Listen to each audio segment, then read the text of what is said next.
5 seconds. Administration, as we all know, has grown not only in volume but also in complexity.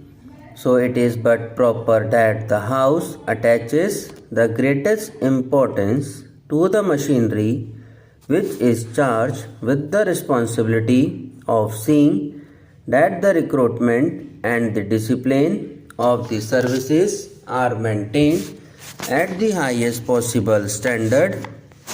Sir, the report before the House gives a clean bill to the government, but from what some of the honorable members pointed out during the debate, it seems to me that the report is significant for what it omits to say.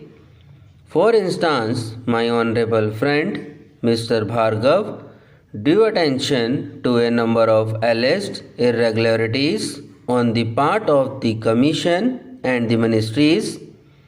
We do not know how far they are true because they do not find a place in the report. Probably they fall outside the years to which the report relates.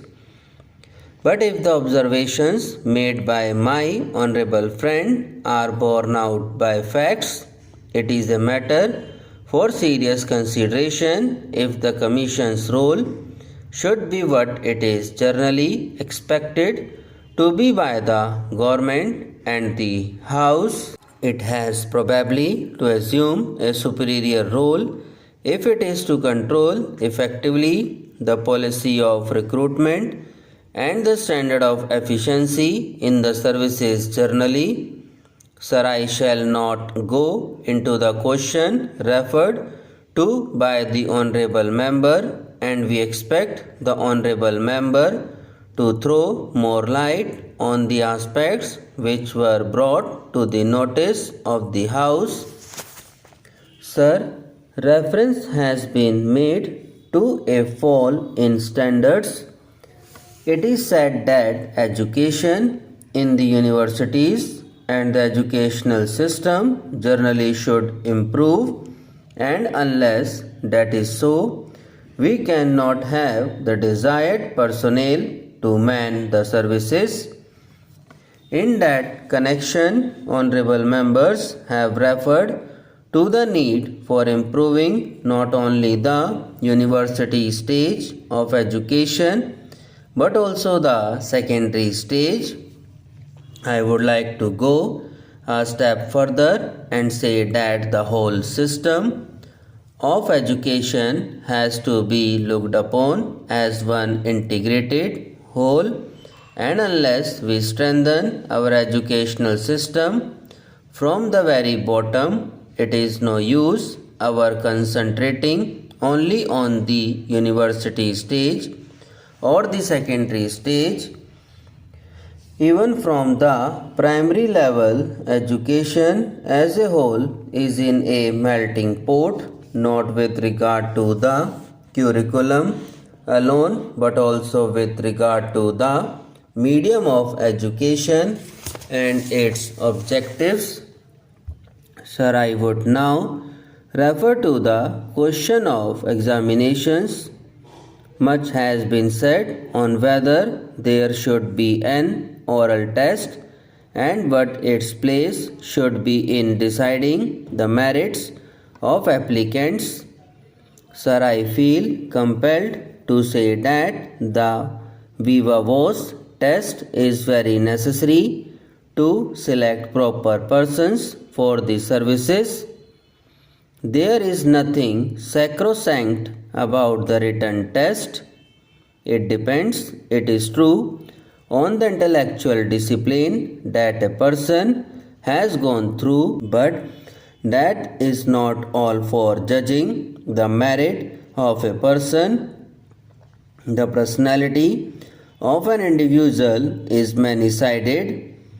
Just as people have said that it is difficult to judge the worth of a person in a 15-minute interview, I submit that it is equally difficult to judge the capacity or the efficiency of a person by the amount of crammed knowledge that he is able to put out.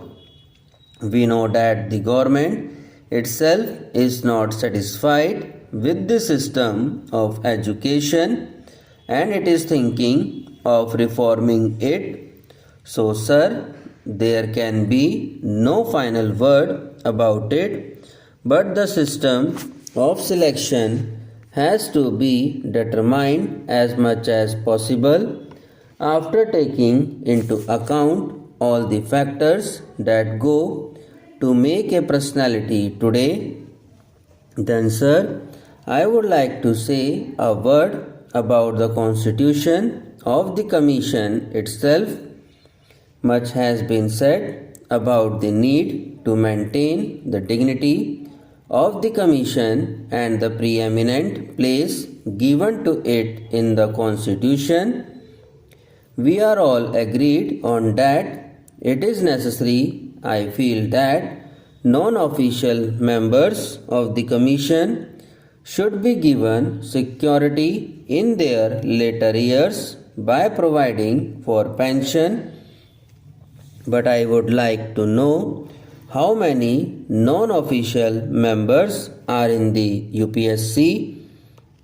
I think the strength of the non-official element is very little, and I would in this connection point out to the government the need for taking in more men from public life.